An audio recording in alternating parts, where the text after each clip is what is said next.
해 주시고, 자, 오늘은 에베소 6과 복음의 신비에 대해서 공부하겠습니다. 오늘 연구 범위는 에베소 3장을 중심으로 해서 공부를 하게 되었는데, 기억절 가운데 보면은 우리 가운데서 역사하시는 능력대로 우리가 구하거나 생각하는 모든 것에 더 넘치도록 능히하실 이에게 교회 안에서와 그리스도 예수 안에서 영광이 되도록 영원 무궁하기를 원하노라. 아멘. 오늘 학습 목표는 우리가 하나님께서는 영원 전부터 나를 향한 계획을 가지고 계시다. 예정설에 관한 그런 계획이 아닙니다. 장로교에서 말하는 그런 예정설이 아니고, 하나님께서 우리를 구원하시겠다는 어떤 프로그램을 갖고 계신다는 사실입니다. 여러분, 우리가 이 세상에 태어날 때 사실은 하나님께서 저 아이가 태어나면 커서 저 아이를 분명히 교회 목사를 만들어야 되겠다 하고 점 찍어 놓고, 또 어떤 아이는 태어날 때 저 아이는 커서 저 길거리 환경미화원으로 만들어 서야 되겠다. 하나님께서 그렇게 계획하시고 우리 사람을 창조하시지 않습니다. 목적이 있는 40일, 옛날에 책이 하나 되게 히트를 쳤는데, 대체로 그 비슷한 얘기를 해서 굉장한 잘못하다가는 사람들이 굉장히 오해를 할 수 있겠다 싶은 걱정이 좀 들었어요. 사실은 하나님께서 인간을 창조하실 때 어떤 개개인마다 특별한 그 사람에 대한 목적을 갖고 있지 않습니다. 그러나 그 사람에 대한 구원의 계획은 갖고 계십니다. 자, 그런 점에서 이제 장로교에서 말하는 예정설하고 굉장히 틀립니다. 그다음 두 번째, 느끼기에 가면 하나님은 그의 신비한 뜻 가운데 영광과 풍성한 은혜를 베풀어 주신다. 그 다음에 행하기에는 그를 믿음으로 직면한 도전 앞에서 담대함과 확신을 가진다. 이게 이 과의 학습 목표가 되겠습니다. 자, 그러면 일요일 소재 보면은 바울, 이방인을 위하여 갇힌 자 된 사도. 그래서 에베소 2장에 나오는 말씀을 우리가 지난번에 공부를 했기 때문에 한번 대강 훑어보시라고 올려놨습니다. 이 옛날에는 우리가 모두가 불순종의 자녀였지만, 지금은 이제 하나님께서 어떤 이방인이어도 화평하게 만드는 그러한 작업을 하셨고, 그 다음에 그 성령 안에서 그 이방인들도 하나 될 수 있는 길을 마련해 놓으셨다고 하는 그 부분에 대해서 얘기를 하고 있습니다. 그래서 에베소 3장 1절로 21절에 나오는 말씀을 쭉 보면 제일 처음에 이러함으로, 개역 개정에는 이름으로라고 되어 있습니다. 뭐 이러함으로든 이름으로든 아무 상관이 없습니다. 그러나 제가 개역 개정보다는 개역 한글을 좋아하기 때문에 제가 개역 한글을 많이 씁니다. 그리스도 예수의 일로 너희 이방을 위하여 갇힌 자 된 나 바울이라고 하는 말로 시작합니다.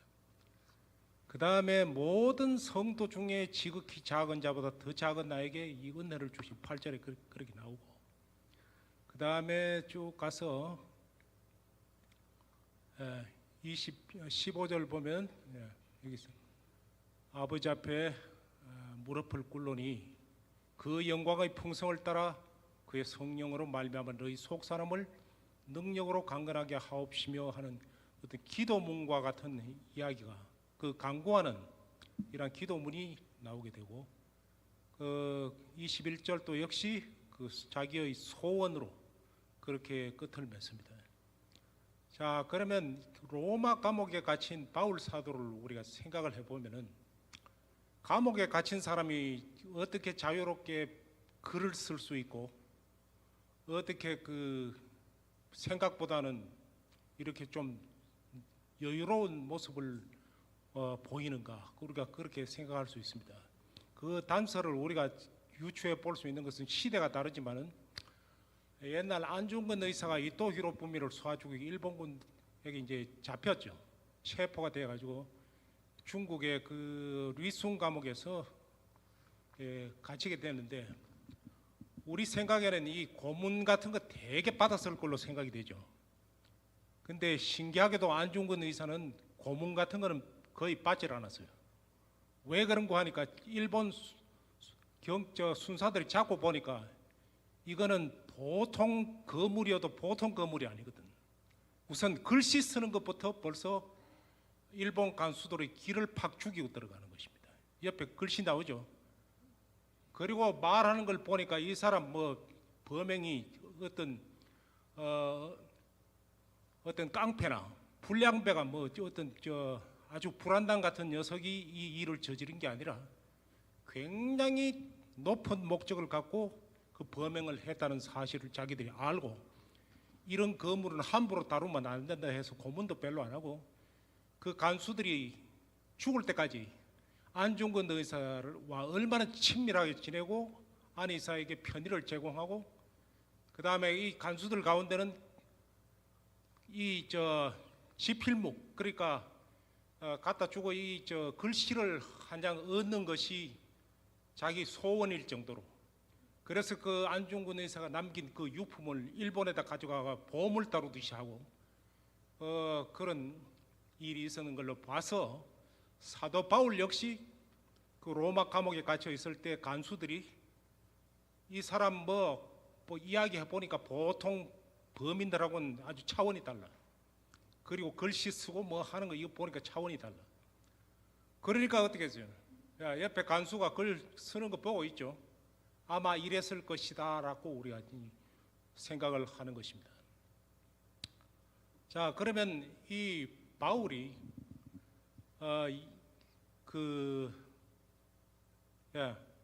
다메섹에서 예수님을 만난 이후로 어디로 가느냐면 그 아라비아 광야 거기에 가서 몇 년을 지냈어요. 몇 년? 3년을 지냈고 이걸 가만보면 예수님이 광야 생활 40일 한 것과 모세가 40년 광야 생활을 통해서 뭔가 터득한 것과 바울이 아라비아에서 3년 동안 그 수행하면서 터득한 것 뭐가 좀 연결고리가 비슷한 연결고리가 있을 것이다. 우리는 그렇게 생각을 하는 거죠. 그래서 이 바울은 아마 사우디아라비아에 가서 3년 동안 자기의 사명을 자각했을 것입니다. 이 어떤 사명을 자각했느냐? 그 2장에 이어서 이러함으로 그리스도 예수의 일로 너희 이방을 위하여 갇힌 자 된 나 바울. 그러니까 자기를 하나님께서 이방을 위해서 쓰는 그릇으로 선택해서 하셨다는 것을 그 사막에서 확실하게 깨달았을 것입니다. 그 사막이라고 하는 건 좋은 조건이 아니죠. 굉장히 불리한 조건입니다. 그런 불리한 조건 속에 힘든 상황 속에서도 자기가 서 있는 위치와 해야 할 일을 하나님의 명령으로 인식하는 것이 그리스도인의 도리다. 그렇게 우리가 생각할 수 있는 것입니다. 여러분 9.11 사태가 일어났을 때 그 상둥이 빌딩이 무너졌잖아요. 무너졌을 때 그 앞에 사람들이 빌딩에서 막 뛰어내리고 탈출하고 막 이러는 과정에서 오히려 그 빌딩으로 들어가야 되는 사람들이 있었습니다. 누굽니까? 소방관들이죠. 왜? 자기들은 죽을 자리에 들어가면 죽을 거 뻔히 알고도 들어갈 수밖에 없었습니다. 왜? 자기들이 그 취업할 때 그 계약서에 사인을 다 했거든요. 어떤 위급한 상황이 오더라도 나는 그 현장에 뛰어들겠다고 하는 사인을 했잖아요. 그래서 이 불쌍하게도 이 사람들은 거의 다 죽었습니다. 한 사람이 아마 기적적으로 그 자갈에 깔려서 살았는데 그것도 나중에 기적적으로 구출한 게 영화가 돼가지고 나왔죠. 그런데 여러분 어떤 상황 속에서도 우리가 자기가 처해야 한 위치 이걸 하나님의 명령으로 생각하는 일이 우리 기독교인에게는 근본 자세가 되어 있어야 된다 하는 얘기입니다. 제가 지난번에 기독교 국가가 왜 잘 사는가 하는 문제에 대해서 파헤친 학자가 한 사람이 있다 그랬죠. 왜 그런가 하니까 기독교 국가의 모든 사람들은 어떤 생각을 갖고 있는가. 기독교 가운데도 가톨릭은 아니고 개신교에서 주로 바울 사도의 명령대로 내가 하고 있는 이 일, 내가 가진 직업, 이 일은 곧 죽지 못해 억지로 하는 일이 아니라 그게 누구의 명령이라고요? 하나님의 명령이다. 하나님의 명령이기 때문에 내가 이 일을 해야 된다 하는 그 소명의식, 사명의식이 있기 때문에 그 나라가 발전할 수밖에 없다고 하는 그걸 연구를 해서 파헤쳤는데 그 사람의 그 저작이 20세기가 지나고 21세기가 됐는데도 아직까지도 사회경제학 10대 명작에 들어갑니다. 어떤 대학에서는 그 사람의 그 작품 하나를 가지고 그 사회경제학을 전공하는 학생들에게 한 학기 전부를 다 할인해서 강의를 시키고 뭐 학점을 이수하도록 만드는 그런 일까지 일어났는데 여러분 우리가 아침에 특히 여성분들 아침에 일어나서 내가 왜 졸린 잠을 줄이고 눈을 비비고 일어나서 오늘 또 그 왼수 같은 사람을 위해서 이 아침밥을 해야 되고 설거지를 해야 되고 빨래를 해야 되는가 이런 말도 듣지 않는 아이들을 위해서 내가 왜 이렇게 희생을 해야 되는가 그런 가치관을 여러분 생각해 본 일 있습니까? 생각해 본 일 있어요? 야, 그걸 죽지 못해 내가 한다고 하면 그건 고역입니다. 그러나 이건 하나님의 명령이다. 하나님의 분명한 명령이다. 내가 교회 하기 싫은 파틀락 당번에 대해서 음식을 준비하는 것도 하나님의 명령이다라고 생각을 하면은 그거 다 감당할 수 있는 일이에요. 그래서 이 바울이 자기가 이방인을 위해서 그 부름받은 그릇으로 쓰이게 됐다고 하는 걸 생각할 때 자기는 이미 처음부터 끝까지를 다 꿰뚫고 있었어요. 뭘 꿰뚫고 있었는가? 다메섹에서 빛을 보고 장님이 됐죠. 그리고 난 다음에 이제 자기의 마지막은 이렇게 될 걸 미리 내다보고 있었습니다. 왜 그런가 하면 그 로마 황제에게 그 고소를 했잖아요. 예루살렘에서 고소를 했잖아요. 유대인들에게 그 모함을 받아가지고 그 로마 총독에게 불려가지고 뭐 하여튼 고난을 당할 때 자기가 뭐라고 했냐면 내가 로마 시민권자니까 나는 황제에게 내가 탄원한다. 그러니까 로마 황제가 이제 재판을 하게 되는데 그 당시 로마 황제에게 재판을 받아도 바울 같은 경우에는 거의 다 특별한 일이 없는 것은 다 모가지가 따르는 사형입니다. 그걸 바울은 뻔히 알고 있었어요. 그래서 바울의 편지서에 나타나 두드러진 그 글을 보면은 내가 혹시 무죄 방면이 될 것이다 라고 쓴 부분이 있어요, 없어요? 내가 무죄 방면이 될 것이다.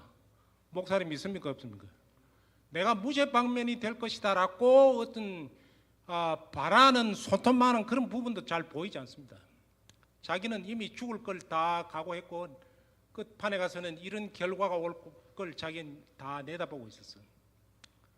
자, 그래서 고린도 후서에 보면 자기가 어떤 그 고난을 당했는지 나옵니다. 그때 당시 바울이 이 전도를 하러 다닐 때 바울을 예수님을 한 번도 본 일이 없는 자가 어떻게 예수님을 전도하러 저 건방지게 다닌단 말인가. 그리고 스데반을 돌로 쳐 죽일 때 그 가편 투표를 한 자가 어떻게 저렇게 하는가 하고 밉살스럽게 보는 사람들이 많이 있어요. 자, 그런데 내가 수고를 어떻게 했다고요? 넘치도록 하고 옥에 갇히기도 하고 매도 더 많이 맞고, 예?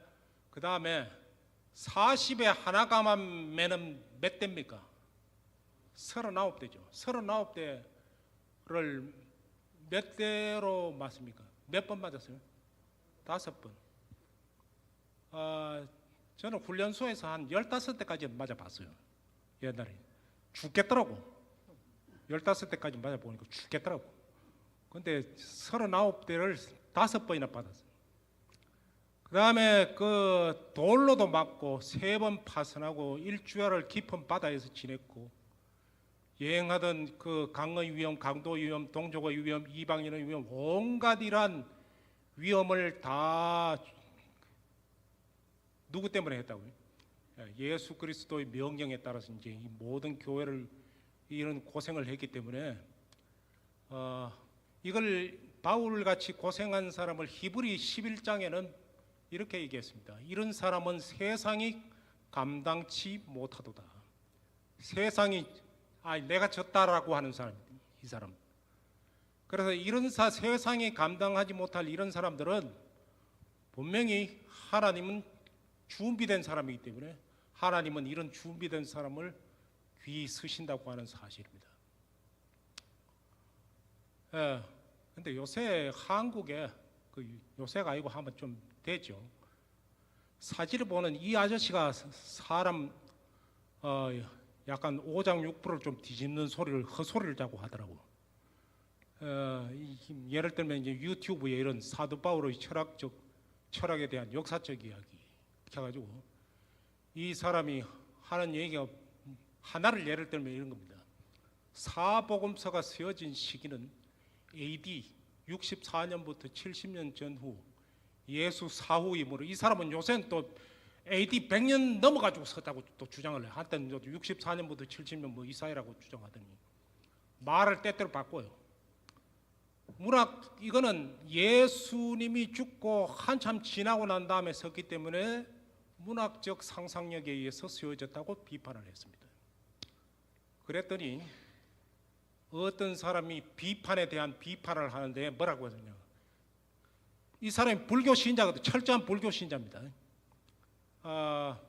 가장 오래된 불경은 대형 박물관에 소장된 것으로 대략 2000년 전인 AD 1세기경에 기록된 코뿔소경, 법구경, 이거는 AD 2세기, 대반열반경. 그 석가모니가 죽은 해가 언제냐? BC 486년이거든. 그러면 석가모니가 죽고 난 뒤 적어도 400년, 500년이나 지난 뒤에 쓰여졌는데 무슨 소리냐? 이거는 불교는 석가모니와 그 불경 사이에 500년이나 갭이 있지만 예수님은 100년도 차이 나지 않는다. 그러니까 이 사람들이 하는 얘기가, 불교 신자들은 불경을 쓸 때 여럿이 암송을 해가지고 전해 내려왔기 때문에 정확성이 더하다. 그럼 기독교는 안 그런가? 자기 말도 안 되는 이런 헛소리를 자고요. 그래서 나 이 사람이 어떤 사람인가를 자꾸 주장하는 걸 보니까 좀 뭔가 좀 이상해. 그래서 알고 봤더니 이 사람은 기독교 옛날에 신학교에 입학한 적이 있어요. 공부를 한 1년쯤 하다 그만뒀는데 불트만 신학교에 들어가서 공부를 했어요. 불트만이 누구냐? 얼마 전 우리 교회 시조에도 불트만 사진이 몇 월 달인가 그 앞에 한번 나온 적이 있는데, 제가 혼잣말로 그런 소리, 이 사람들이 정신이 있나 보다. 우리 저 교회 지남에다가 왜 이 사람 얼굴을 갖다 씌는단 말이에요. 불트만이 누구냐 하면은 독일의 빼딱한 신학자로 보면 돼요. 빼딱한 신학자인데 뭐냐 하니까 예수님이 물 위를 걸었다, 예수님이 보리떡 5개와 5,000명을 먹였다는 이런 신화 같은 이야기는 오늘날 과학적으로 믿을 수가 없다. 이런 건 다 지우고 성경을 다시 써야 된다. 역사적인 진짜 사실만을 써야 된다라고 주장한 사람이 불트만입니다.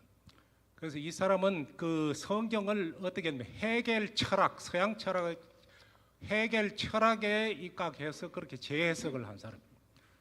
이 사람 말을 마치 자기가 발견한 것처럼 주장하고 나서는 사람이 이 아저씨란 말이에요. 위에 사진에 나오는. 그러니까 얄미워요, 안 얄미워요. 굉장히 얄미운데 헛소리를 짜고 해야 돼요. 우리가 속으면 안 됩니다. 근데 이 사람이 바울에 대해서 뭐라고 했냐? 바울, 기독교는 사도 바울이 광야에서 3년 동안 아라비아에 가서 거기서 지내는 동안 문학적인 상상력을 동원해서 구약을 중심으로 해서 재해석한 것이다. 그러면 기독교 신학은 예수의 신학이라 할 수 없고 사도 바울이 만든 그런 종교다 하는 식으로 얘기를 해요. 그런데 어떤 점잖은 사람이 그런 댓글을 달았더라고요. 예수 그리스도를 한 번도 직접 만난 일 없었던 바울이 사도로 부름받아 신약시대 곧 온전한 그리스도교 시대를 여는 이론적 토대만이 아니라 실제로 교회를 세우는데 크게 기여한 것은 매우 직관적으로 일어난 다메섹의 신비로운 기적을 통하여 예수 그리스도를 만나고 나서 이루어낸 일의 결과이지, 그가 아라비아에서 3년간 수련하며 철학적 사색을 통하여 상상력으로 만들어낸 일의 결과가 아니다. 기독교를 바울이 창안해낸 것처럼 말하는 성서 비평가들은 장님 코끼리 만지기를 하고 있는 것이다. 제가 이 댓글을 쓴 사람 가만 보니 목사님 같대. 제대로 쫙 집었어요. 자, 그러면 월요일 소재로 우리가 넘어갑니다. 오랫동안 감추어진 복음의 비밀이라고 해요. 하나님께 받은 바울에게 맡겨진 비밀이 있습니다. 그 비밀이 뭐냐? 여기 보면은 하나님의 은혜의 경륜이라고 하는 말도 나오고, 계시로 내게 비밀을 알게 하신 것이란 말도 나오고, 내가 그리스도의 비밀을 깨달은 것이라고도 합니다. 이게 도대체 무엇일까? 에베소 3장 1절로부터 6절의 요점을 우리가 요약을 하면 바로 그 해답이 나옵니다.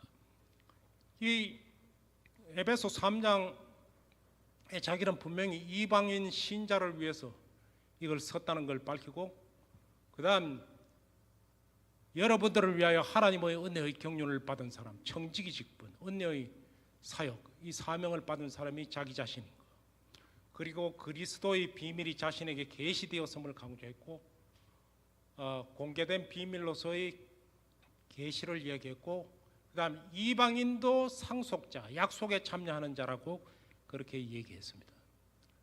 여러분, 이방인 얘기가 나오니까 유대인들이 이방인을 사람 취급 안 했죠. 취급 안 했는데 이 성전을 보면 압니다. 이방인이 들어갈 수 있는 뜰이 어디냐 하면은, 이 사진에서 성전 모형에서 보면은 여기 널찍한 데 있고, 이 가운데는 성전이고 그 다음에 여기도 널찍한 데가 있습니다. 이 두 군데가 이방인이 들어갈 수 있는 곳이에요. 이 안으로 성소에는 성전 뜰에요, 바깥 뜰이 있는데 남자가 들어가는 곳 있고 여자들만 들어가는 데가 있어요. 그 다음에 이 성소가 있는 이 안쪽은 제사장, 지성소는 대제사장만이 들어가는 곳이 따로 있었습니다. 이쪽 동쪽을 가운데 쭉 보면 그 2층 그처럼 되어 있는 게 있는데, 그것이 솔로몬 행각이라고 하는 동쪽에 행각이 있고, 옛날에 그 예수님이 성전을 깨끗하게 하실 때 장사꾼들이 어디 와서 장사를 했냐면, 그늘이 많이 지는 곳, 이방인의 뜰 안에 들어갈 수 없으니까 그늘이 많이 지는 곳에 전을 피워놓고 장사를 했단 말이에요. 그때 예수님께서 성전을 정결하게 하셨는데, 이것이 바로 이방인의 뜰입니다. 이방인은 함부로 성소에 들어갈 수가 없다는 거야. 자, 그런데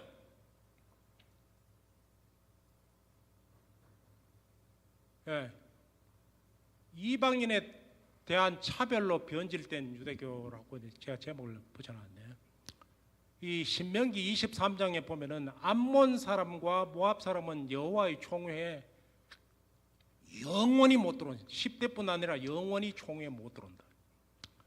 그 다음 그런데도 이사야 9장에 보면은 전에 고통하는 자에게는 흑암이 없으리로다. 옛적에는 여호와께서 스불론 땅과 납달리 땅으로 멸시를 당케 하셨더니 후에는 해변길과 요단 저편 이방의 갈릴리를 영화롭게 하셨느니라.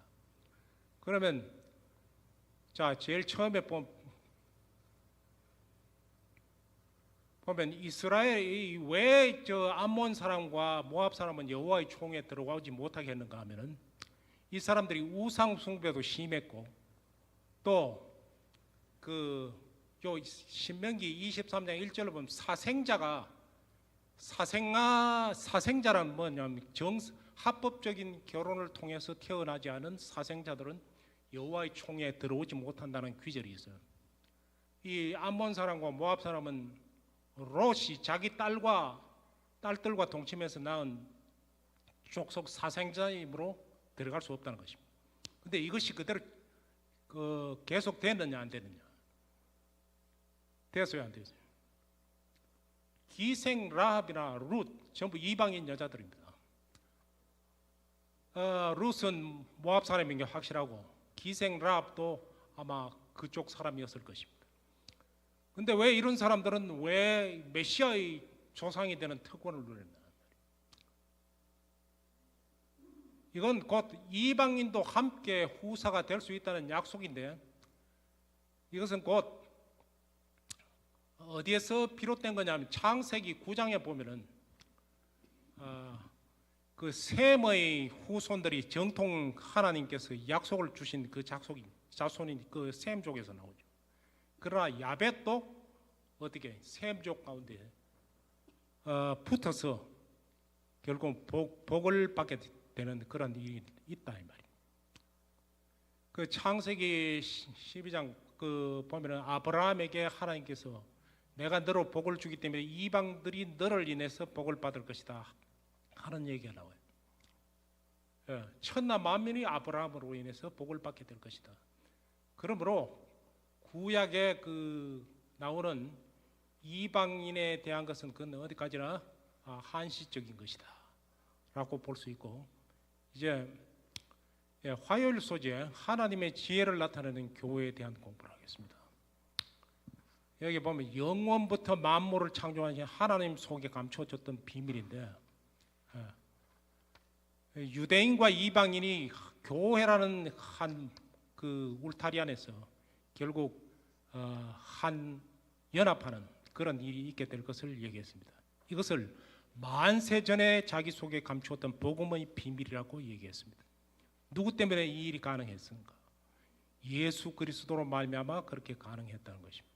그래서 바울은 자기 자신을 이야기할 때 처음에는 하나님이 임명하신 사도라고 했다가 점점 가면은 자기는 어떻게 죄인 중에 가장 악한 사람이라고 하는 그런 고백을 하게 됩니다.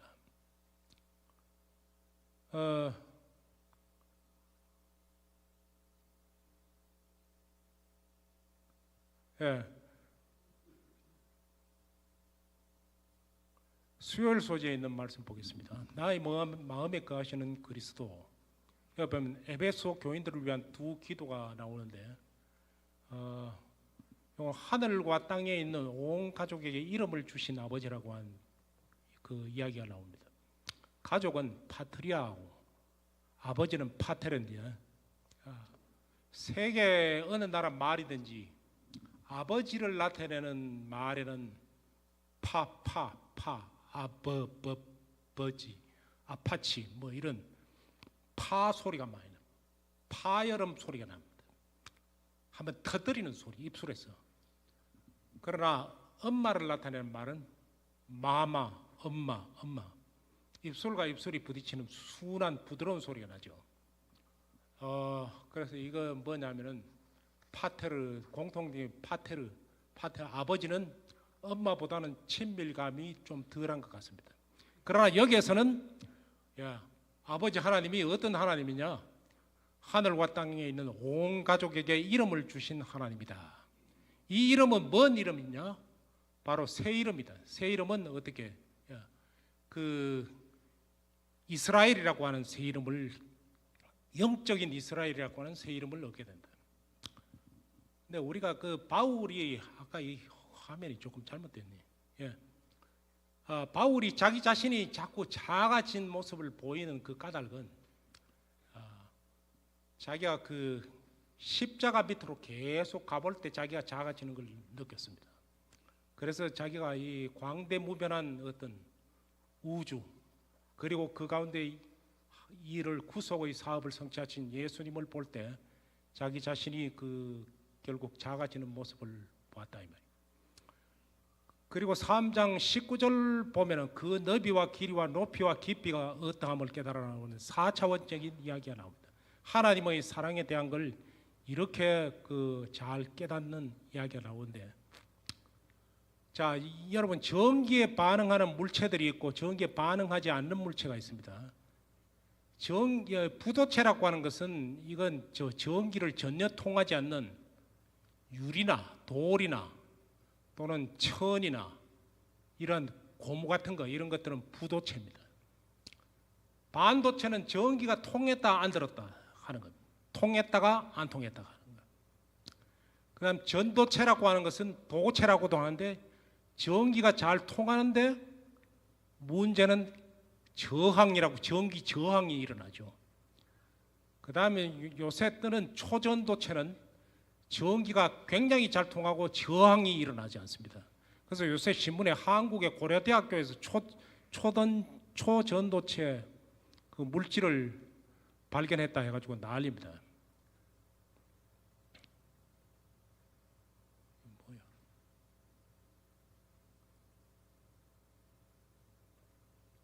예, 이게 왜 굉장한 지금 세계적으로 떠들썩하냐 하면은 이 초전도체가 영하 250도, 200도 이하에서는 이게 초전도체 그 기능을 하는 게 가능한데 일반 온도에서 이게 그 초전도체 현상이 일어난 일이 극히 드물거든요. 마이스너 효과라고 하는 이 마이스너 효과는 뭐냐면 공중에 푹 자기 전류가 흐를 때 그 가운데 있는 물체가 이게 공중에 붕 떠버리는 현상. 그래서 이걸 이용해서 요새 뭐 MRI도 찍고 자기 부상 열차도 만들고 하지만 그 온도를 낮추기 위해서 굉장한 돈을 들이죠. 그런데 이제 일반 온도에서도 이게 가능하다고 발표가 되었으니 이게 참말이냐 거짓말이냐 해서 실험을 하고 난립니다. 이 마이스너 효과가 나타나야 이제 옳은 거거든요. 근데 그 마이스너 효과가 일어나면 공중에 붕 뜨는 것입니다. 제가 오늘 이 어려운 이야기를 하는 것은 제가 뭘 알아서 하는 게 아니고 제가 이걸 왜 얘기를 하는지 여러분 생각을 해보시기 바랍니다. 이 전기는 한마디로 성령이라고 한번 생각을 해봅시다. 성령.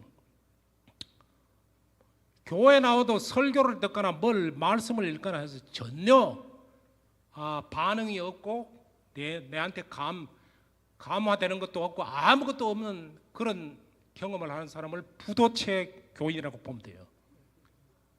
그런데 전기가 통했다가 꺼졌다가 통했다 꺼졌다가 필요할 때 켜지고 필요하지 않을 때 꺼지고 하는 건 교회에서는 성령 충만한데 교회 바깥만 나가면 성령이 없어져. 그런 사람은 반도체 같은 사람입니다. 그런데 말씀이 너무 뜨거워 전달이 잘 되는데 자기 열성이 너무 지나쳐서 성령께서 원하지도 않는 일을 과열되게 해가지고 막 열이 나는 사람, 사고를 치기 마련이죠. 저항이 많은 이런 부도체, 반도체, 전도체 다 바람직하지 못한 것입니다. 이 중에 아마 제일 영리하고 제일 약삭 빠른 건 아마 반도체일 겁니다. 저도 어쩌면 아마 반도체 교인이 아닌가 하는 생각이 들어요. 필요할 때만 어떻게. 그런데 여러분은 초전도체 교인이 돼야 된다 이 말이죠. 성령의 저항 없이 그대로 통과하고 성령이 지나치게 통과하면 어디래요? 공중에 떠요. 예수님 지금 공중에 뜨셨잖아요. 예수님이 재림하실 때 초전도체 현상을 가진 사람만이 아마 공중에 뜰 겁니다. 초전도체 교인들만 하늘나라에 갈 거예요. 그래서 그 가사에 보면은 나의 갈 길 다 가도록 그 가운데 보면 성령 감화 받은 영혼 하늘나라 갈 때 하는 구절이 있어요. 하늘나라 가는 사람은 성령 감화를 받지 않으면 하늘나라에 갈 수 없다 이 말이에요. 예. 그다음 목요일 소재 보면 여기 보면 우리가 구하는 것이나 생각하는 모든 것 이상으로 이루어 주신 분이심을 인하여 우리가 찬양을 하는데, 오늘날 이제 좋은 교인은 많아도 좋은 크리스찬은 적다 하는 이 귀절, 이걸 우리가 좀 새겨볼 필요가 있습니다. 그래서 이 시간이 없기 때문에 지금 조금 넘어가겠습니다. 노벨 문학상을 받은 헤르만 헤세라고 하는 사람이 있어요. 독일의 소설가인데, 나 학창 시절에 읽을 시간도 없는데 이 사람 소설을 읽을 수밖에 없는 상황이 됐어요. 뭐냐면 제가 듣는 과목이 학교와 지역사회라고 하는 과목인데, 그 과목을 공부하면서 선생님이 뭐라고 하는 리포트를 써내라 했거든. 그래서 이 학교와 지역사회에 관한 그 리포트를 써내라 하니까 이 지역사회 같은 뭐가 있을까, 도서관에 가서 뒤져다 보니 한국어 번역판으로 향토라고 된 게 있어요. 향토라고 하는 구절이 딱 들어오니까 이건 뭐가 있다. 그런데 세상에 읽어보니까 이렇게 재미없는 소설을 난 읽은 적이 없어. 너무너무 재미가 없어. 그런데도 그 꾸역꾸역 그걸 다 읽었어요. 뭐가 있나 싶어. 근데 읽어갈수록 이제 제가 깨닫게 된 것은 뭐냐, 이 사람의 얘기가 그겁니다. 그 페터 까벤친드라고 하는 주인공이 이 시골에서 자랐고 산이 깊고 물이 맑은 그 시골에서 자랐는데, 이 사람이 어린 시절에 어떤 자기가 사랑하던 소녀를 위해서 벼랑을 기울여서 꽃을 꺾어서 갖다 바치기도 하고, 또 공부를 열심히 해서 외지에 나가서 훌륭한 그 성공을 해가지고 돈도 잘 벌어보고, 또 이쁜 여자를 만나서 결혼까지도 하려고 했는데도 마음에 평안이 없어, 행복이 없어. 그래서 결국 어떻게 자기도 모르게 찾은 것이 어디냐, 자기 고향이었다 이 말이에요. 이 소설이 주제가 뭐냐 하니까 결국은 이 주제는 내가 반드시 있어야 할 본연의 자리에 돌아와야 한다, 그걸 얘기하고 있어요. 그래서 자기가 있을 자리에 진정 돌아올 때 바로 그 진정한 행복을 얻을 수 있다고 하는 것이고, 이 존 웨슬레는 설교 가운데 그렇게 얘기했습니다. 그리스도인은 이 세상에서 불행하다고 고백하는 건 잘못된 일이다. 그리스도인, 기독교 그 자체는 행복이다. 행복이라고 하는 게 어떤 편하게 살고 돈 많이 버는 게 행복이 아니고 영혼의 행복을 얘기하는 것입니다. 여기서 자기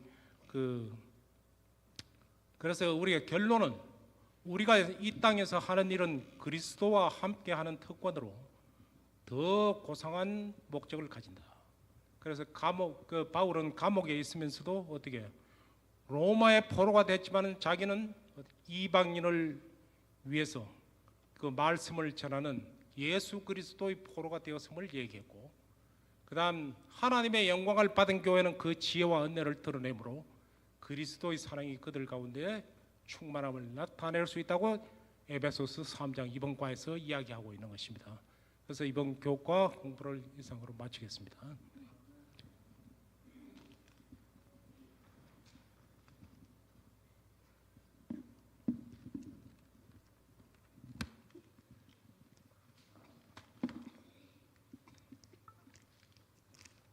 됐습니다. 오늘 저희가 로마서 12장에 있는 말씀을 가지고 함께 은혜를 나누겠습니다. 화면 좀 바꿔주시겠습니까? 오늘 제목은 스스로 지혜 있는 채 하지 말라입니다. 자, 여러분 이 그림을 보시고 이게 정면에서 본 얼굴인지 측면에서 본 얼굴인지 여러분들의 의견을 주셨으면 좋겠습니다. 눈은 정면이고 코는 옆면이고, 여러분 착각하기 딱 좋은 그림이지요. 그렇죠? 한국 남자들이 이렇게 착각하고 산답니다. 여러분 거울 속에 있는 남자와 얼굴을 이 거울을 쳐다보는 남자가 다르죠. 저렇게 착각을 하고 산다는데, 한국 남자들은 자기가 대부분 잘생긴 줄 안답니다. 그리고 이렇게 생각한대요. 지금 내가 시간이 없어서 그렇지 조금만 운동하면 근육질인 그 연예인들처럼 될 수 있다고 생각을 한대요. 그 다음에 누군가 나에게 잘해주면 내가 좋아서 잘해주는 줄 안답니다. 그리고 대부분의 남자들 왕년에 자기가 잘 나간 줄 안답니다. 애인과 헤어지면 어떻게 생각하냐면 나중에 이 여자를 만날 그 남자에게 미안하다고 생각한대요. 왜? 이 여자가 나를 잊지 못할 테니까. 근데 이렇게 착각을 하고 산다는 거예요. 자, 여자들은요, 한국 분들은 대부분 자기가 뚱뚱하다고 생각하신답니다. 제가 만나본 거의 95%의 여자분들은 자기가 뚱뚱하다고 생각을 하시는 것 같았고요. 그 다음에 친구들 사이에서 그래도 내가 예쁘다고 생각한답니다. 그 다음에 이거는 제가 볼 때 정확할 것 같아요. 이쁜 여자 보면 성형수술했다라고 그렇게 추측하신답니다. 그 다음에 길 가다가 남자가 자기를 쳐다보면 예뻐서 쳐다보는 줄 알고요. 모르는 남자가 말을 걸면 관심이 있어서 그런 줄 안답니다. 대부분 그렇다는 거예요. 이런 착각하고 산다는 거예요. 근데 이런 착각이 교회 안에도 있답니다. 교회 안에서 집사님들이 이런 착각을 하신대요. 자, 이제 찾은 글입니다. 이쯤 되면 무조건 천국 가는 줄 안답니다. 내가 하는 봉사는 나 아니면 안 된다고 생각하고요. 11조 내가 제일 잘 내고 봉사도 제일 잘하고 사람들이 집사님 불러주면 좋아한답니다. 그리고 이제 개신교 얘기니까요. 권사님들 이렇게 생각하신답니다. 이제 어른 대접 좀 받을 수 있다라고 생각하고요. 이것도 저거 관여하고 싶고 저것도 시키고 싶어진답니다. 괜히 내가 권사라고 자꾸 이야기하고요. 장로를 보면 내가 조금 아래라고 생각하지만 안수 집사를 보면 내가 그래도 안수 집사보다는 위라고 생각한답니다. 그리고 목회자와 마찰이 있을 땐 나이로 밀어붙인답니다. 그리고 속으로 이렇게 생각하죠. 그래도 내가 명색이 권사인데. 그 다음에 이제 안수 집사님들은 이렇게 생각하신답니다. 이렇게 이제 그 안수 집사님들이 대단한 프라이드가 있는데 교회에서 일이 없어도 이리저리 돌아다니면서 자기를 내보이고 싶고 일반 성도보다는 그래도 내가 믿음의 윗사람이라고 생각을 하고 안수 집사님쯤 되면 목사나 장로가 자기를 무시하지 않을 거라고 생각합니다. 그런데 이런 사람일수록 다른 사람을 함부로 무시한답니다. 이 정도 되면 믿음이 좋다는 것을 남이 인정해 주는 것으로 생각하고요. 안수 집사 배지를 가슴에 제일 보이는 곳에 달고 교회 갈 때 성경보다 안수 집사 배지 먼저 챙기는 사람들이라고 한답니다. 장로님들은 이런 착각을 하신대요. 교회에서 윗사람이라고 생각하고 아랫사람 섬기면 체면 깎이는 줄로 생각하고요. 우스운 소리 들어도 웃지 않습니다. 왜냐하면 무게를 잡아야 하기 때문에 그렇습니다. 회사의 부장쯤으로 생각하고 행동한답니다. 어깨에 힘이 꽉 들어가 있는데 나 정도면 겸손하다고 생각하고요. 내가 제일 많이 기도하고 내가 믿음이 제일 좋다고 그래도 나 정도는 돼야 된다고 생각을 한답니다. 그리고 장로는 아무나 하는 것이 아니다라고 혼자 생각을 하는데 여러분 하나님의 자녀는 아무나 될 수 있잖아요. 그렇죠? 예. 이거를 기다리셨을 겁니다. 목사들은 교회에서 어떤 착각을 하나. 주의 종이라고 얘기를 하는데 종과 거리가 먼 행동을 한답니다. 목회자는 기름 부은 종이라는 말을 많이 하면서 모든 일에 자기 말이 법이라고 주장한답니다. 성도님들이 다른 말을 하면 나는 주의 종인데 라고 말하면서 대부분 자기 방식대로 끌어간답니다. 기업체의 사장쯤 된다고 생각하고 행동한다는 것이죠. 자, 여러분 이런 이야기를 들을 때 다 누군가 하나가 떠오르지 않습니까? 근데 이제 마지막을 잘 들으셔야 돼요. 이 글을 읽고 있는 사람들의 착각은 자기는 아닌 줄로 생각한답니다. 근데 여러분 이렇게 착각하고 살아가는 사람들 이야기가 성경에도 나오는데요. 잠언 3장에 보면 스스로 지혜롭게 여기지 말라라고 얘기를 하고 있고요. 잠언 26장에 보면 내가 스스로 지혜롭게 여기는 자를 보느냐? 그보다 미련한 자에게 희망이 있다라고 얘기할 정도입니다. 이사야 선지자는 이렇게 얘기합니다. 스스로 지혜롭다고 하며 스스로 명철하다고 하는 사람들에게는 화가 있겠다고 말씀하시고 사도 바울은 로마서 1장에서 스스로 지혜 있다고 하는 사람들이 어리석은 사람들이라고 얘기하죠. 그러니까 스스로 지혜 있는 척하지 말라는 얘기는 구약 성경에도 신약 성경에도 다 나오는, 한 번만 나오는 게 아니라 여러 번 나오는 이야기라는 것입니다. 그래서 오늘 우리가 로마서 12장 16절에 있는 말씀을 처음에 읽었는데요. 서로 마음을 같이 하고 높은 데 마음을 두지 말고 도리어 낮은 데 처하여 스스로 지혜 있는 채 하지 말라고 말씀하십니다. 다시 말하면 오늘 여러분과 저는 까딱 잘못하면 뭐 하기 쉽다는 거예요. 지혜 있는 채 하고 살기 쉽다는 것입니다. 여러분, 이 앞에 있는 여성과 뒤에 있는 그림자가 같아야 되는데 어떻게 생각하냐면 나는 그래도 좀 능력 있는 사람이라고 생각을 하고요. 남자들도 그렇게 생각하고 살아간다는 것입니다. 여러분, 이런 사람들은 한마디로 교만하다고 볼 수 있는데요. 교만은 아주 천천히 그리고 교묘하게 소리 없이 내가 얼마나 대단한 존재인지를 내 귀에 속삭인답니다. 여러분, 생각해 보시면 내가 가만히 나를 생각하면 그래도 봐줄 만한 데가 있죠. 잘하는 데가 있죠. 그래서 교만하게 된다는 거예요.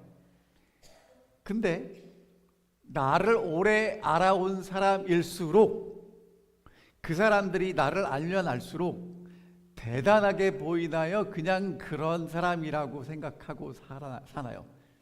여러분, 그러면 이렇게 말씀드릴게요. 이렇게 바꿔볼게요. 여러분, 오래 알아온 옆에 있는 사람 시간이 갈수록 대단하게 느껴지십니까? 그냥 나하고 비슷하게 느껴지십니까? 대답하지 마세요. 예. 자, 그런데 정말 놀라운 일은 그와 전혀 반대되는 일이 나한테 일어난다는 것입니다. 나를 가장 오래 알아온 나 자신이 나를 너무 사랑해서 망쳐버릴 가능성이 있다는 것입니다. 근데 여러분, 이제 이게 정말 중요한 이유가 뭐냐면, 여러분이 제가 신앙생활을 할 때 어떤 사람도 하나님 앞에서 내가 지혜롭다고 생각하고 교만하게 행동하지 않아요. 하나님 앞에서는요. 근데 문제는 누구 앞에서 그렇게 얘기하냐면 다른 사람하고 관계에서는 그래도 내가 좀 더 잘났고 지혜롭다라고 착각한다는 것입니다. 이렇게 하죠. 너보단 내가 낫다. 절대로 말하진 않습니다. 그런데 속으로는 그렇게 생각하죠. 여러분, C.S. 루이스라는 사람이 이런 이야기를 했대요. 사람이 겸손의 태도를 취할 때 가장 교만한 것이다. 그러니까 사실 겸손하다고 말하는 사람이 진짜 겸손한 게 아니라는 얘기죠. 어떤 사람이 이제 원숭이를 잡아다가 훈련을 시켰습니다. 그래서 이제 올간을 연주하면 이 원숭이가 춤을 추는 거예요. 그랬더니 원숭이가 속으로 이렇게 생각했답니다. 내가 춤을 추면 이 주인은 연주를 해야 돼. 그리고 내가 춤추지 않으면 노인은 굶어 죽고 말 거야. 여러분, 이런 걸 우리가 착각이라고 그러죠. 그렇죠? 여러분과 저는요 죄인이기 때문에 반대 의견이나 갈등이 생기면 즉각적으로 내가 옳다라고 생각합니다. 의식적인 단계에서 그런 일이 안 벌어진다면 무의식적으로 내가 옳다라고 생각해요. 그 다음에 내 마음속의 법정에서는 내 의견과 내 입장이 항상 합리적이고 이성적이다라고 판단합니다. 심지어 내가 실수하고 내가 잘못했을 때라도요. 여러분, 내가 옳을 수도 있고 틀릴 수도 있잖아요. 그러나 우리 내면에서는 거울에 누구만 보이냐면 나만 보이게 된답니다. 자신의 말이 맞다는 착각, 자신이 남들보다 생각이 깊다는 착각, 그 착각들이 우리의 노력을 깎아내리고 있는데도 우리는 그렇게 하고 있습니다. 자, 그러면 어떻게 하면 스스로 지혜 있는 채 하지 않는 사람이 될 수 있을까요? 스스로 지혜롭게 여기지 말라고 스스로 지혜롭다고 하고 명철하다고 생각하는 사람들에게는 화가 있다라고 말씀하셨는데, 로마서 12장에서도 스스로 지혜 있는 채 하지 말라고 하셨는데, 자, 다시 읽어볼게요. 서로 마음을 같이 하며 높은 데 마음을 두지 말고 도리어 낮은 데 처하며 스스로 지혜 있는 채 하지 말라. 쉬운 성경이 이렇게 번역되어 있습니다. 서로 한 마음이 되십시오. 교만한 마음을 품지 마십시오. 한차나 보이는 사람들과도 기꺼이 사귀십시오. 스스로 지혜 있는 척하지 마십시오. 어떻게 하면 이렇게 될 수 있을까? 여러분, 우리 자꾸 지금 이 문제가 내 문제라고 생각합니다.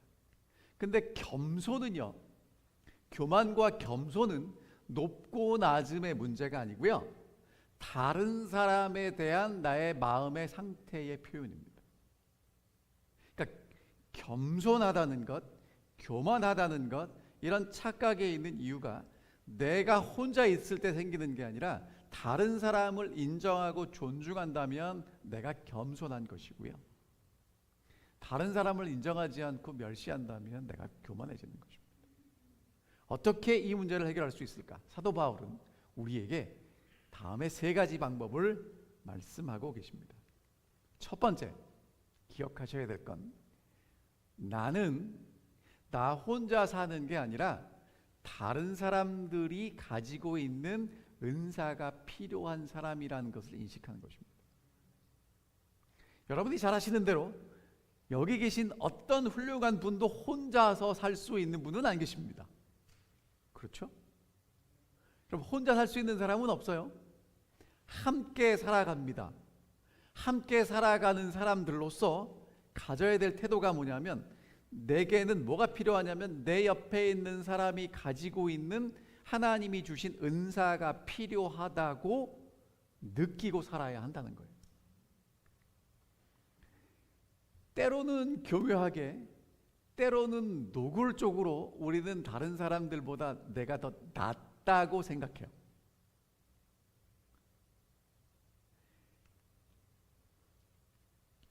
어떨 때는요, 아예 다른 사람을 생각하지 않습니다. 누구밖에 없어요? 나밖에 없어요. 그때 내가 지혜롭다고 생각하게 된다는 것입니다. 자, 그래서 로마서 12장 그 앞부분에서 사도 바울이 뭐라고 말씀하시냐면, 내게 주신 은혜로 말미암아 너희 각 사람에게 말하노니 마땅히 생각할 그 이상의 생각을 품지 말라는 거예요. 오직 하나님께서 각 사람에게 나눠주신 믿음의 분량대로 지혜롭게 생각하는데, 여러분, 지혜롭게 생각해야 될 게 뭐냐면, 그리스도가 머리고 우리가 그리스도의 몸을 이루는 교회이잖아요. 각 지체잖아요. 서로가 서로를 필요로 한다는 것을 잊지 않고 기억하는 것입니다. 근데 여러분, 어떻게 하면 교만한 사람이 될 수 있는지 제가 간단하게 설명드릴게요. 이러면 100% 맞을 겁니다. 교만한 상태는요, 내 약점은 최소화시키고 강점만 집중해서 생각할 때 생깁니다. 그 대신에 다른 사람은요, 약점을 극대화하고 강점은 무시합니다. 이런 사람이 교만한 거예요. 그러니까 내가 잘하는 건 크게 강조가 되고 다른 사람 잘하는 건 이렇게 묻혀요. 그리고 이런 사람들은 내 지혜, 재능, 경험, 잠재력 남보다 낫다고 생각합니다.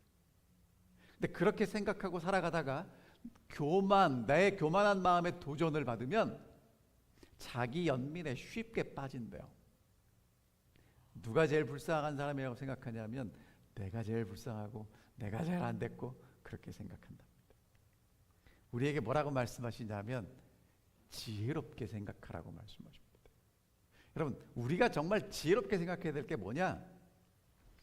하나님이 각자에게 주신 은사가 있잖아요. 그 은사를 가지고 서로 부족한 것을 채워주고 체험받고 살아간다는 것 기억하는 것입니다.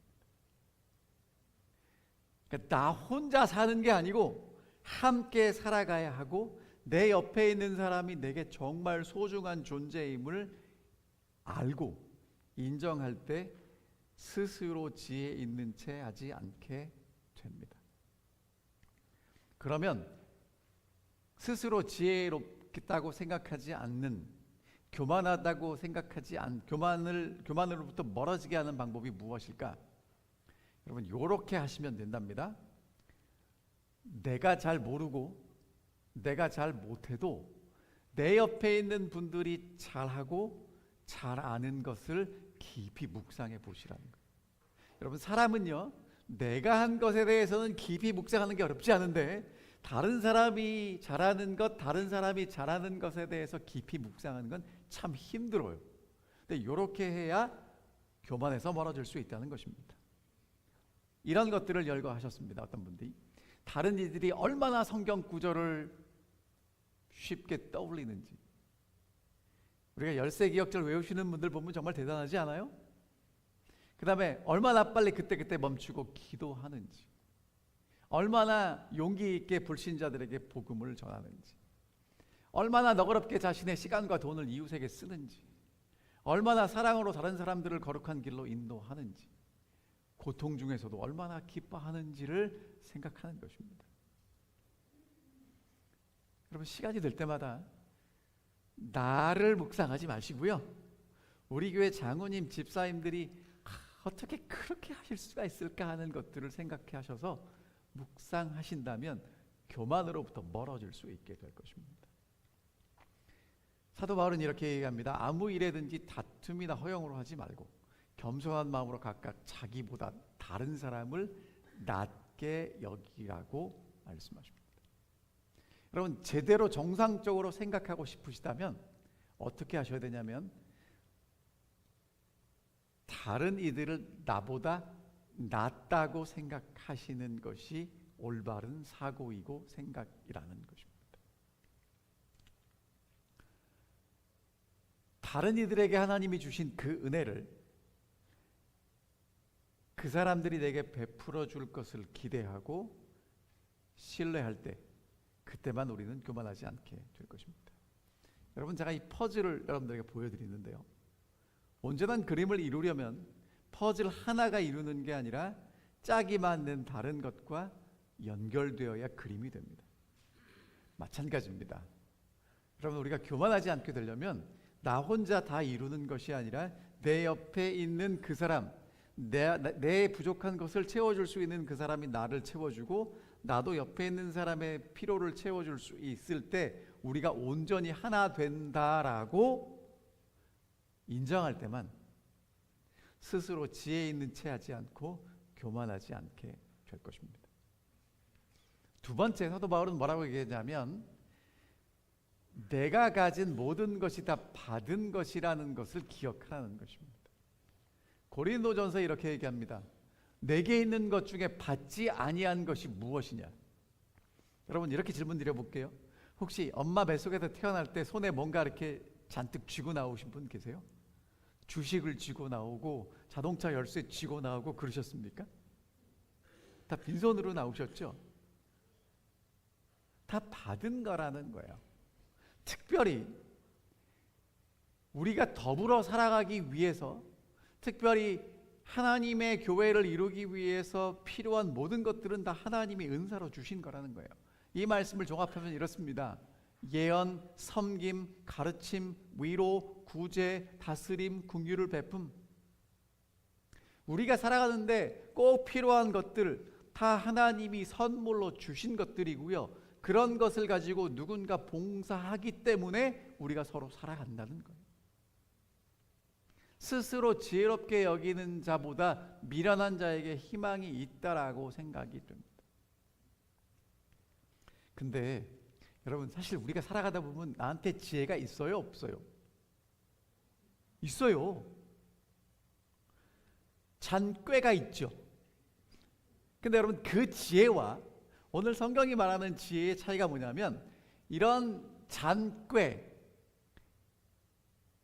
우리가 생각하는 지혜의 결과가 시기와 다툼이라면 그런 지혜는 유익하지 않습니다. 어떤 지혜가 필요하냐면 그 지혜를 통해서 화평이 있고 관용이 있고 모두가 편안해지는 지혜가 필요하다는 것입니다. 여러분, 그 지혜는 어떻게 얻는가?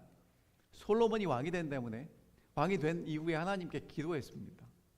하나님께 제사 드렸죠. 그랬더니 하나님이 나타나셔가지고 뭘 줬으면 좋겠니? 그랬더니 하나님, 이 백성을 재판할 지혜를 주십시오라고 기도했습니다. 그래서 솔로몬이 지혜로운 재판을 해요. 여러분이 잘 아시는 대로 두 엄마가 살아있는 아기와 죽은 아기를 데리고 왔어요.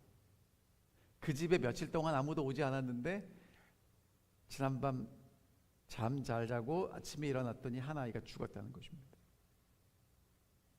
여러분, 요즘 같으면 DNA 검사를 하면 쉽게 판단할 수 있는데 그 당시에는 그런 검사가 없었습니다.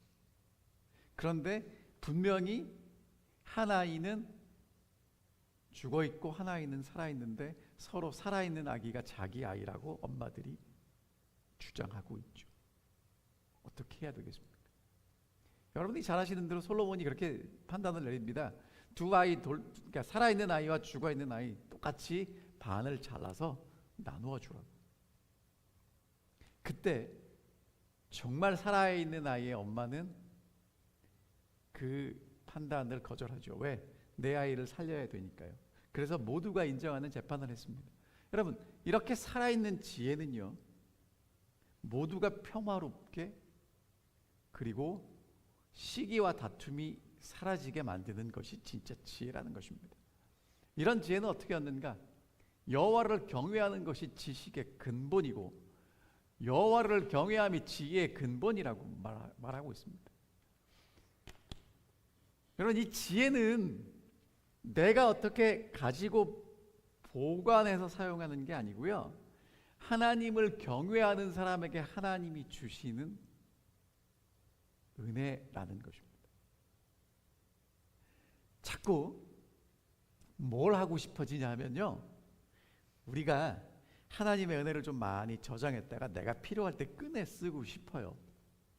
여러분은 어떤지 모르지만 저는 좀 그랬으면 좋겠어요. 이렇게 한 달치를 충분히 받았다가 그때그때 필요할 때 쓰고 싶은데, 여러분, 하나님의 은혜는요, 미리 저장했다 쓰는 게 아니라 그때그때 씁니다. 식사를 하루에 몇 번 하셔야 돼요? 3번 하시는 분도 계시고 2번 하시는 분도 계시고. 왜 드셔야 되죠? 미리 먹어두면 안 됩니까? 여러분, 하나님은 사람을 어떻게 만드셨냐면 그날 그때 필요한 것들을 먹도록 하셨습니다. 마찬가지입니다. 우리가 살아가는 지혜도 미리 얻는 게 아니고요, 그 순간 주신다는 것입니다. 그렇게 지혜를 얻은 사람들은 어떻게 살아가냐면요, 이렇게 살아간다고 이야기합니다. 믿음이 강한 우리는 마땅히 믿음이 약한 자의 약점을 담당하고 자기를 기쁘게 아니할 것이라. 우리 각 사람이 이웃을 기쁘게 하되 선을 이루고 덕을 세우도록 할지니라. 여러분, 이게 저한테는 참 어려운 얘기입니다. 왜냐하면 하나님이 믿음대로 은사를 주신 것을 가지고 믿음이 약한 자의 약점을 덮어주라고 주셨다는 거예요. 우리는 어떻게 하고 싶냐 하면 하나님이 내게 주신 것을 가지고 자랑하고 싶은데, 하나님은 그것을 가지고 자랑하라고 주신 게 아니라 연약한 사람을 덮어주라고 주셨다는 거예요. 여러분, 그러니까 하나님이 내게 다른 사람보다 더 많이 주신 게 있다라고 생각하시면 어떻게 생각하고 사셔야 되냐면 이렇게 생각하고 사셔야 됩니다. 화이선지자 이렇게 주석했어요.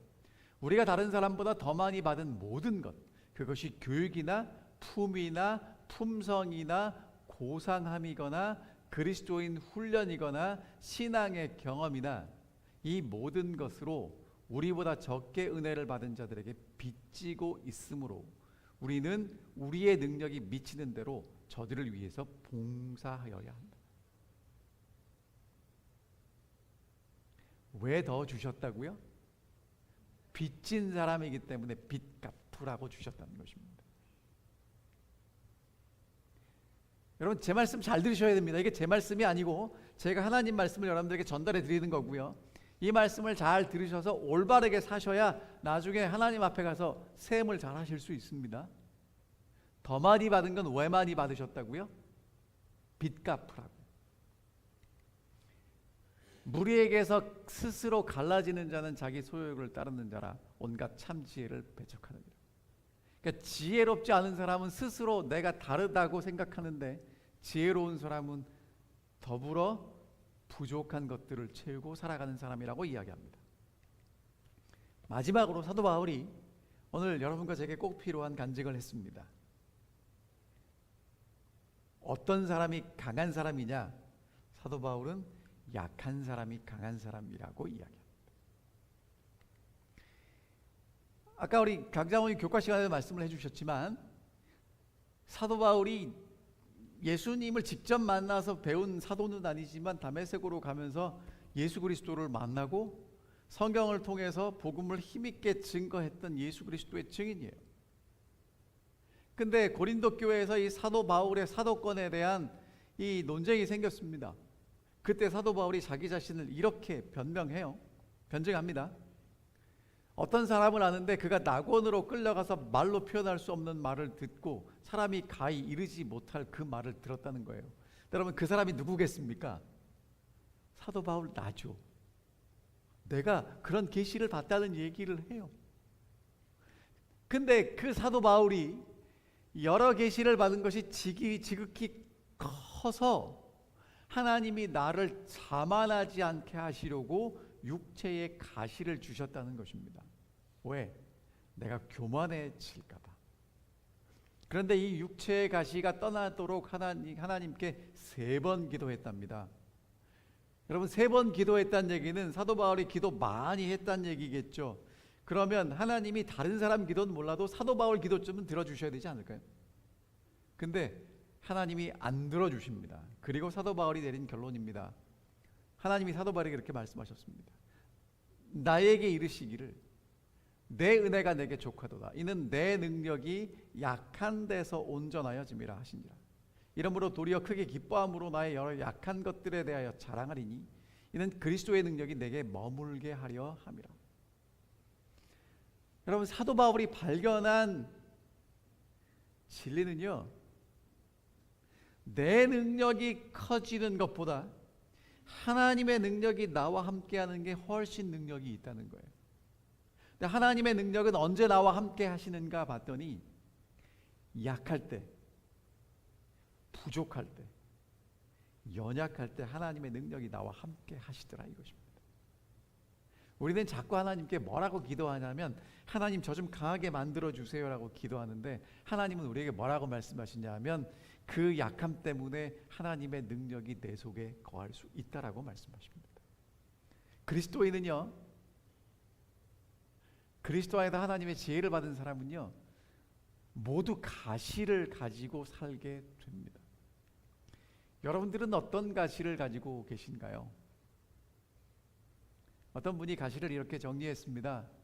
짊어지기에 너무 무거운 짐도 있고요, 잊어버리기에 너무 어두운 슬픔도 있고요, 아무리 기도해도 낫지 않는 병이 있고요,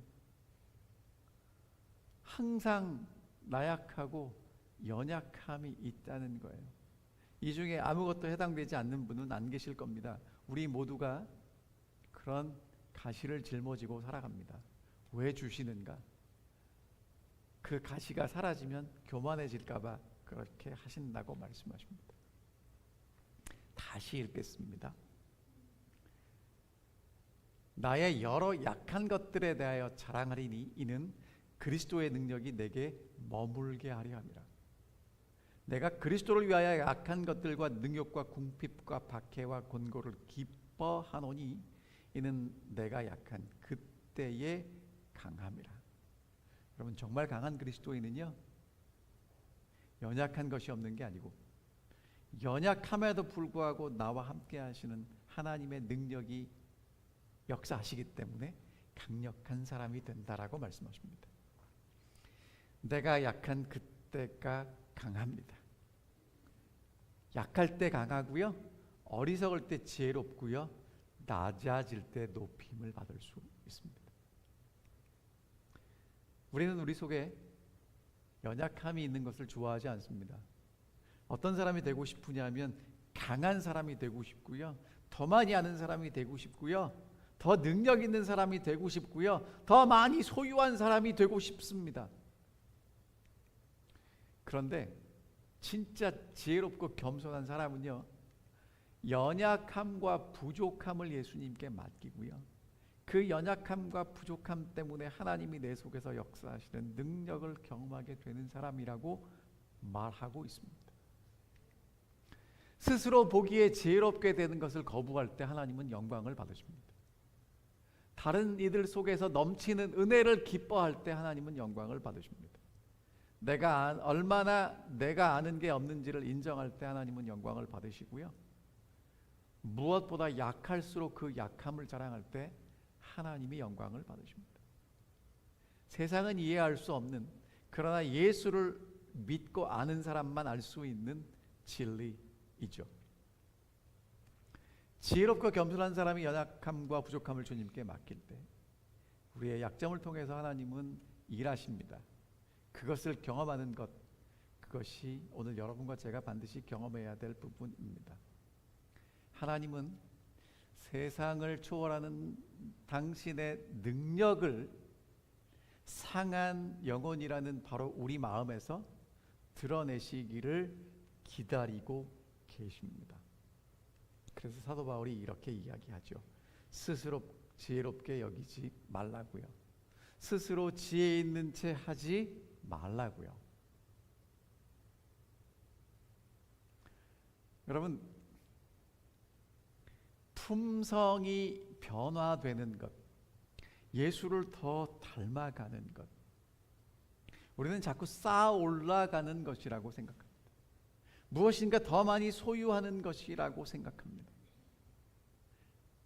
그런데 지난주에 여러분 교과 공부하셔서 아시겠지만 사도 바울이요, 처음에 하나님의 사도로 부르심을 받았을 때 다른 사도들과 자기를 비교했을 때 자기가 분명히 월등함에도 불구하고 사도들 중에 제일 작은 사도라고 얘기합니다.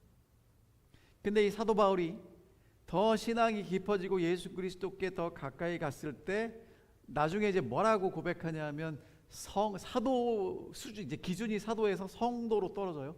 성도 중에 지극히 작은 자라고 이야기합니다. 근데 마지막에 죽기 전에 로마 감옥에서 디모데에게 편지를 쓰면서 이제 뭐라고 쓰냐 하면 사도에서 성도로 떨어졌는데 성도에서 뭘로 떨어지냐면 죄인 중에도 나는 괴수다라고 이야기합니다. 그러니까 예수 그리스도께 가까이 간다는 것, 예수를 닮는다는 건 더 많이 소유하고 더 많이 쌓아 올리는 게 아니라 나의 부족함과 하나님의 은혜가 절실히 필요한 존재가 된다는 것입니다.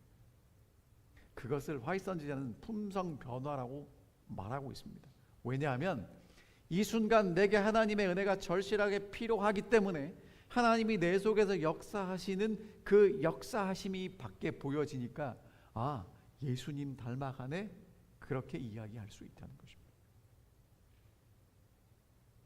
쌓아 올라가는 사람은요, 더 많이 소유하는 사람은요, 나보다 적게 가진 사람 자꾸 보면서 내가 더 많이 가졌다고 위안을 받습니다.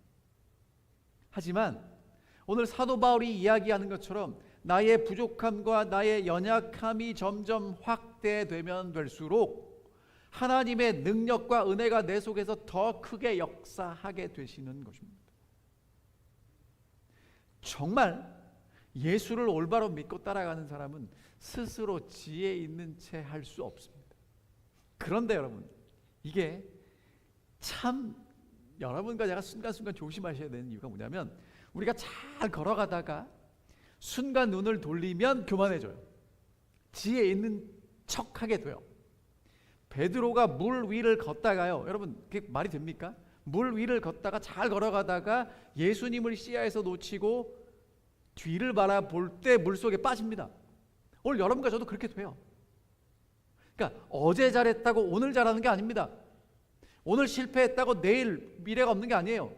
오늘 이 순간, 오늘 여러분과 제가 있는 이 자리에서 하나님을 의지하고 하나님의 능력이 내 속에서 역사하심을 간절히 소원하고 살아가신다면 이렇게 지혜 있는 채 하고 살지 않게 될 것입니다. 다시 이 말씀을 읽겠습니다. 서로 한 마음이 되십시오. 교만한 마음을 품지 마십시오. 하찮아 보이는 사람들과도 기꺼이 사귀십시오. 스스로 지혜 있는 척하지 마십시오. 이 이야기는요, 지금 교만하고 겸손하고 얼마나 높고 얼마나 낮고의 문제가 아니고요, 옆에 있는 사람을 인정하고 존중하느냐의 문제입니다. 아까도 말씀드렸지만 여러분, 옆에 있는 사람 없으면 난 살 수 없습니다. 그리고 내가 가진 모든 것들은 다 받은 것들입니다. 그리고 나는 연약할 때 하나님의 더 큰 능력을 경험하고 드러낼 수 있습니다. 진정한 지혜는 하나님이 주신 은사를 인정하고 서로의 부족한 것을 채워주고 채움받는 것입니다. 여러분, 그래서 오늘도 함께 오늘 식사하시면서 저 사람에게 내가 무엇을 채워줄 수 있는지, 그리고 내가 어떻게 채움받는지를 잘 생각하시고 지혜 있는 척하지 마시고 정말 하나님 안에서 내 속에 역사하시는 하나님의 능력을 경험하고 서로 나누며 사시면 정말 좋겠습니다. 교만한 사람을 위한 하늘의 자리는 없습니다. 하지만 부족하고 연약한 사람에게 은혜를 주시고 하나님은 그 사람들을 데려가실 것입니다. 그렇게 다시 오시는 주님의 오심을 위해서 준비되는 우리 모든 올랜도 중앙교회 성도님들이 되시기를 바라면서 오늘 말씀 줄이겠습니다.